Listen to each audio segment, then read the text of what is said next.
Bonjour à toutes et à tous, bienvenue dans ce championnat de slot. Je serai Ben, votre commentateur, et Kate. on passe à la présentation des pilotes. Et on commence avec la Mercedes C63 AMG, la numéro 2 de Pafet du team Mercedes. Une voiture aux allures monstrueuses, démoniaques. Et voici la Dodge Viper GTSR. Le pilote sera Clorico et il représentera la team PlayStation. Donc j'ai une petite préférence pour celle-ci due à ses... À ses couleurs. Ouais, exactement. Et en plus, voiture pilotée par un Français. Clorico est un pilote français. Les voitures sont sur la ligne de départ, les moteurs vont être mis en route. Quand on les regarde comme ça... Ça va être, je pense que ça va être serré. Je peux me tromper, mais ça donne l'impression que elles vont voilà, elles vont vraiment tout donner l'une comme l'autre, et je pense que ça va être un très beau duel. Ah, la Viper a vraiment des yeux qui vraiment, vous avez l'impression qu'elle va vraiment tout bouffer. La Mercedes a un plus grand sourire. On va voir ça immédiatement. Et top, c'est parti. La Viper démarre bien, la Viper démarre très bien. Oh non, c'est dommage. Elle a calé, bizarre. Oh là, bah déjà première erreur de la Viper. C'est dommage. Grosse erreur, hein. Regardez, les commissaires de piste la remettent sur la piste. C'est décevant. Ah bah dis donc, elle a du mal, cette Viper.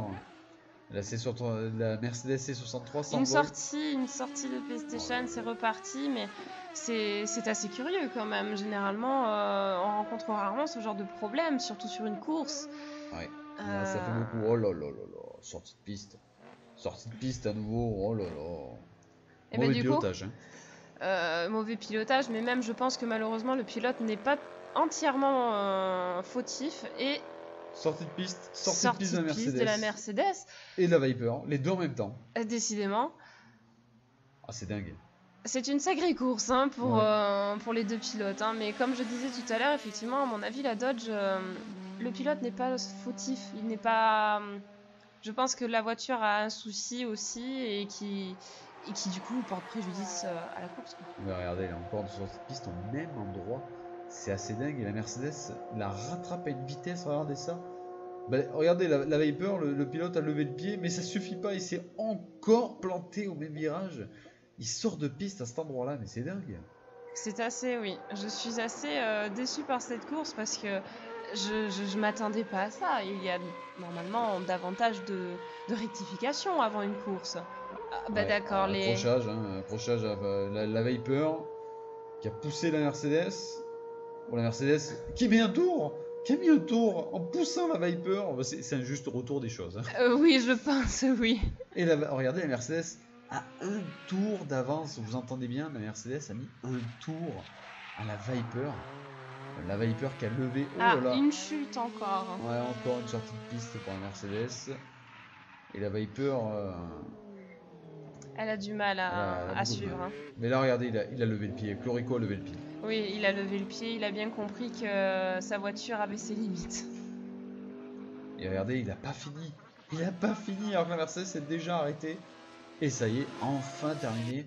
La Mercedes s'est envolée vers la victoire. Alors ça, c'est une photo prise au moment où... les photos prises sur le vif au moment où la Mercedes a mis un tour à la Viper. Très très beau cliché, hein. Bravo aux photographes, mais c'est vrai que c'est dommage, je ne m'attendais pas à ça.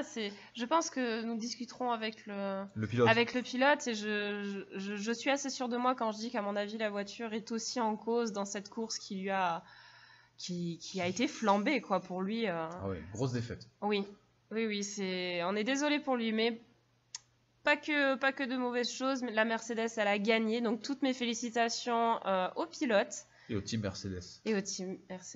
Le team Mercedes, donc le pilote Pafet a fait une course excellente. Maintenant, le chrono, est-ce que la Viper va se rattraper au chrono? Et c'est parti, la Viper. La Viper au chrono, très bon début, excellent même.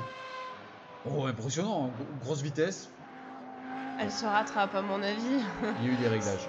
Je pense qu'il y a eu des réglages entre temps, et là oui, il donne toute sa puissance avec... Oh non! Trop de puissance. Peut-être trop, oui. 16 secondes 57, correct. C'est très correct, surtout avec les soucis techniques qu'ils ont dû rencontrer. Je pense qu'ils peuvent vraiment être contents quand même de ce chrono. Ouais, très bon chrono, il n'y a rien à dire. Excellent chrono. Et autour de la Mercedes, et c'est parti. Ouh la vache. Oh, ça roule. Elle perd pas de temps. Oh la vache, regardez la vitesse. Oh non, il s'est retourné. Il repart de suite. Oh là là, quelle vitesse, quelle vitesse, quelle vitesse.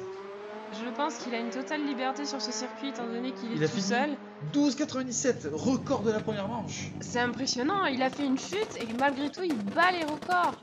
Alors je rappelle que pendant une sortie de piste, le chrono est arrêté jusqu'à ce que le pilote remette 4 € sur la piste. Bien sûr. Mais 12 secondes 97, ce qui fait que la Mercedes remporte le chrono, la course et le top chrono. Elle marque 5 points et c'est la Mercedes qui prend la première place du championnat.